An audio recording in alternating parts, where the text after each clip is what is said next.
សួស្តីទាំងអស់គ្នាស្វាគមន៍មកកាន់វីដេអូទី14ដែលខ្ញុំនឹងបង្ហាញអ្នកនរគ្នាពាក់ព័ន្ធទៅនឹងការអឺ connect រវាង SketchUp ទៅនឹងTwinmotion អញ្ចឹងអ្នកនរគ្នាត្រូវតែមាន plugin ដែលជាលក្ខណៈ live scene ណាដោយ DeFi អញ្ចឹងណាมันមាន live scene ក្នុង SketchUp ត្រូវអត់มันមានលក្ខណៈជាកន្លែង update ក៏ដូចជាចូលទៅក្នុង DeFi ក្នុង SketchUp ក៏ដូចជា Enscape ក៏ដូចជា V-Ray អញ្ចឹងទៅលក្ខណៈថានេះដូចនេះយ៉ាងអញ្ចឹង Twinmotion ក៏ត្រូវតែមានអាហ្នឹងដែរដើម្បី connect រវាង SketchUp ចូលទៅក្នុងអឺ Twinmotion នេះអញ្ចឹង Twinmotion ក៏មានអាលក្ខណៈបែបហ្នឹងដូចគ្នាប៉ុន្តែគ្រាន់តែ icon ខ្លួននេះអញ្ចឹងនេះដែលមានលក្ខណៈបែបនេះ data smith នេះហ្នឹងគឺជាកន្លែង connect ចូលទៅក្នុង Twinmotion ពី SketchUp ចូលទៅក្នុង Twinmotion ហ្នឹងគឺជា plugin ដែលយើងត្រូវតែ download ដូច DeFi ក៏ដូចជា Enscape យ៉ាងដែរអូខេអញ្ចឹងដើម្បី download បានអ្នកនរនេះអាចទៅក្នុង Google ក៏បានក៏ដូចជាខ្ញុំនឹងបោះ file មួយចូលទៅក្នុង comment ដូចគ្នាដើម្បីឲ្យអ្នកនេះ download អ្នកនេះអាច click លើ file ខ្ញុំក៏បានឬក៏អត់ចង់ប្រើ file ខ្ញុំអាចចូលទៅកាន់ Google Chrome ហ្នឹងក៏បានដែរដោយ search ពាក្យថានេះ search ពាក្យថា Twinmotion Data Smith ហ្នឹងឯងមិនដាក់ Pro បានទេអ្នកនេះ data អ្នកនេះអាច search ពាក្យហ្នឹងមក Data Smith Exporter for SketchUp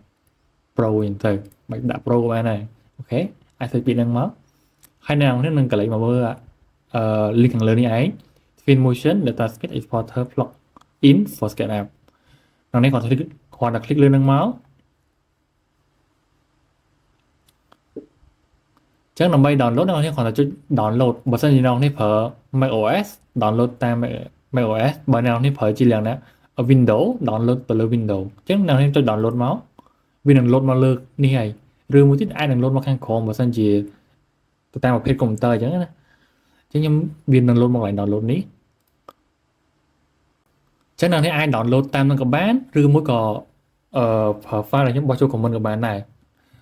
ដោយសារដូចតែគ្នាតែដោយសារតែនេះខ្ញុំគ្រាន់តែប្រាប់ឧបមាថាបើសិនជាអ្នកនេះចង់ download ខ្លួនឯងតាមwebsite អញ្ចឹងណាអូខេ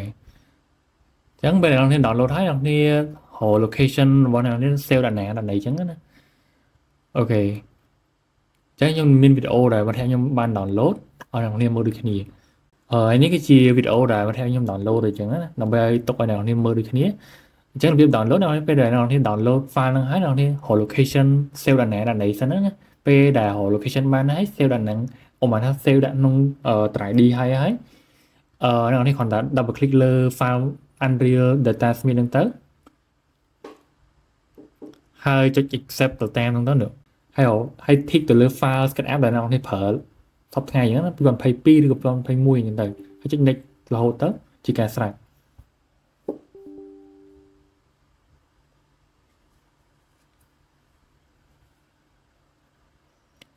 ចឹងកំឡុងពេលដែលអ្នកនេះ install ហ្នឹងត្រូវបិទ SketchUp ទៅណាហ្នឹងហើយអញ្ចឹងដល់ពេលដែល download ហើយអ្នកនេះចាប់ដើមបិទ SketchUp មកវានឹង load ចូលមកកាន់ SketchUp ហើយនេះវានឹង load ចូល SketchUp ហើយគឺ data speed ហ្នឹងហើយអូខេអញ្ចឹងរបៀប down គឺមានតែប៉ុណ្្នឹងជួបគ្នាក្នុងវីដេអូបន្តខ្ញុំនឹងនិយាយពីធ្វើឲ្យអាច connect គ្នារវាង SketchUp ទៅនឹង Twinmotion អូខេបាយបាយ